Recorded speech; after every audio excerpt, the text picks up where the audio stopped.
Kind of detail where the hiccups have come, or there were hiccups, how we handle the hiccups, how we handle like the design, how we handle replace plants, the whole charade essentially. So you guys want to follow me outside? Start with a consultation where we meet the property owner, kind of go over their expectations, what they want, what they don't want, what they love and what they don't love. And then we come back home, we devise like a plan, which would be like a proposal for the design. Then we'd meet another time at the same place, go over the design, and they accept the design or deny design, make some changes. And then when we make the design finalized, we send a proposal, give them a price, and then they'll do a deposit, and then we will set a start date, and then we will set an end date, and then we'll break ground, the start date, go through the process, put the landscape in, and then the last step is we'll do a walkthrough with the property owner and get their confirmation and see if they want to make any changes, if they loved it or not, which we've never had no one not love it, so that's a benefit. So when we get on a property, we kind of assess where it was, and here there's just a lot of mess in all the landscapes. They had dealt with flooding here in March, I believe. And so everything got washed away. A lot of landscapes got combined. So we had to come in and kind of give it a rejuvenation. The first spot we did was right here. Here was just a kind of like a overgrown bush area. It had a lot of mulch built up again from that washout. And just over the years, when we do mulch, it just kind of builds up. And if you don't use a hardwood mulch, it doesn't break down as fast. And so it just kind of builds up. And as you can see against the building here, you can see the residue from it actually. This is where the old mulch was. So we dug all this out, got that out, got it to a good base, because as Scott would be aware, it can invite pests and whatnot into the brick.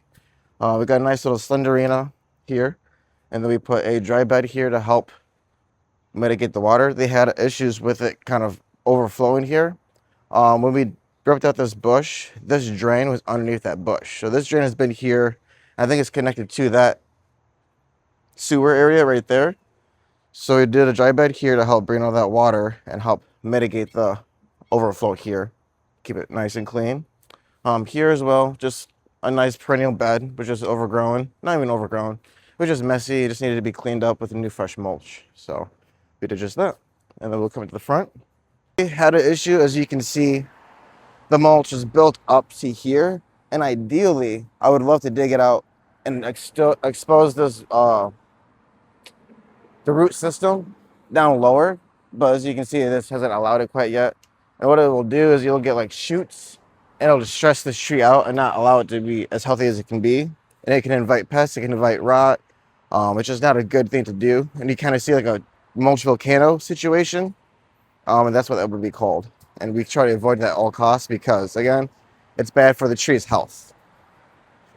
Here we didn't do too much. This is just kind of a catch-all. And we'll get there eventually.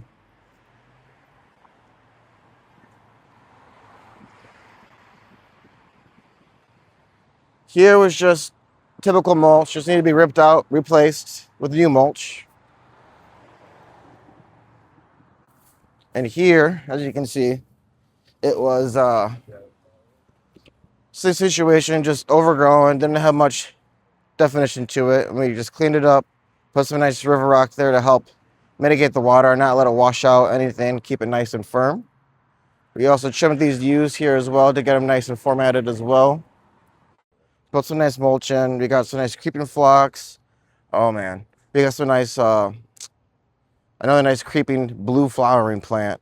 And then we got some mazus in these little pockets here, and they'll eventually, as you can see, grow down and kind of fill these little cracks and give it a nice little texture here. That just helps give it a nice focal point, helps kind of draw their eye to the property and make them kind of think, what else is here, you know? The boulder on the corner was actually right here, and it was buried quite a bit. And so we dug it out, and we realized we had a nice focal point and brought it to the front. Another little detail a lot of landscape companies will miss is the metal edging against concrete. I don't always like to do the metal edging, but with here, with all the washout and the sloped beds, it helps keep everything nice and contained. On Monday, there was a really heavy rain, Sunday night, and I came here Monday, and nothing was out of place, and usually it intrude into the sidewalk and kind of make a mess, which isn't a big deal. We clean it up anyways, but it helps keep things form, clean when we're not around, basically.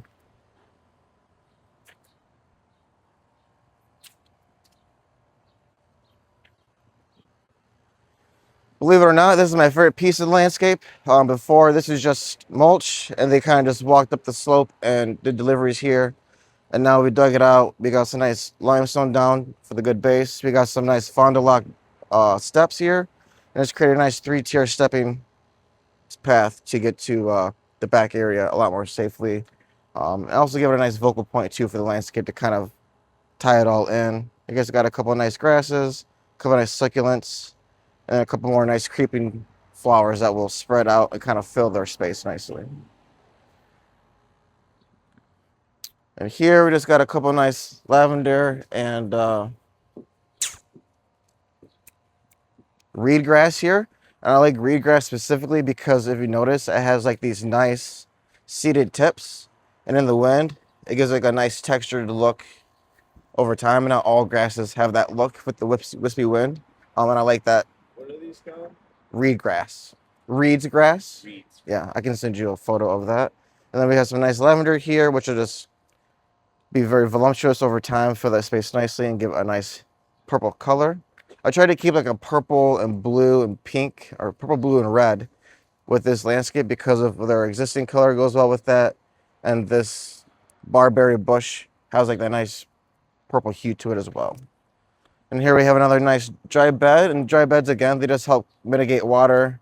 Another solution would be to put the downspout underneath the ground, but I don't always like to go that route. For one, here, as you can see, we'd have to go underneath the sidewalk, and this would be a whole logistical endeavor.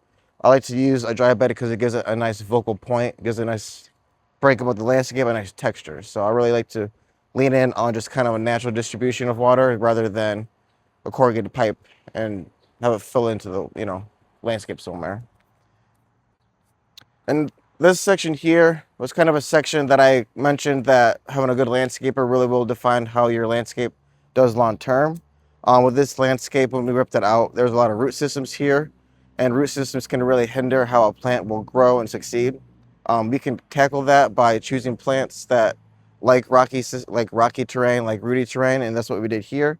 We have a nice Serbian arborvitae here. I believe it's what it's called, Russian arborvitae actually, and they like that nice rugged terrain as well as these creeping phlox. They'll do very well with these root systems kind of soaking up the majority of the water. They'll thrive here. When we ripped this out, I don't think there was a 10-inch radius where there wasn't a main root, and this will really help that bed have more than just a couple of trees essentially. And that is all for the landscape. This project took about 3 days. The main logistical hiccup would be just the root systems. It's really hard to tell and see what is underneath dirt, obviously, until you get in there. Once we got in there, we kind of had to change our layout just a tad, but it still worked out quite nicely, and I really am happy with the product. So